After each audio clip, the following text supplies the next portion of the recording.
সালামু আলাইকুম রহমতুল্লাহ। প্রিয় পাঠক, আজ আমি আপনাদের সামনে উমেদ প্রকাশন থেকে প্রকাশিত একটি চমৎকার বই নিয়ে এসেছি। বইটির নাম নারী জীবনের শোক সংগ্রাম। বইটি রচনা করেছেন আবদুল্লাহ মোহাম্মদ আব্দুল মতি ও ডক্টর হুদা সাইদ বাহলুল। বইটি মাহমুদ তাসফিন অনুদিত। প্রিয় পাঠক, একজন নারী যে কোনো বয়সেরই হোক না কেন, তার জীবনে রয়েছে বেশ কিছু দুঃখ, কিছু বেদনা, কিছু কষ্ট। পৃথিবীর প্রায় অধিকাংশ নারীরাই অল্পতেই আবেগী হয়ে পড়ে, অল্পতেই তারা দুঃখে ভারাক্রান্ত হয়ে ওঠে।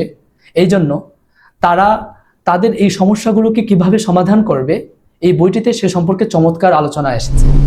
বইটির আলোচনাগুলো পড়লে একজন নারী তার জীবনের কঠিন সময়গুলোতে কিভাবে ধৈর্য ধারণ করতে পারবে, কিভাবে সে তার কঠিন সময়গুলোকে অত্যন্ত বলিষ্ঠতার সাথে মোকাবেলা করতে পারবে, সেই সম্পর্কে এই বইতে চমৎকার আলোচনা এসেছে।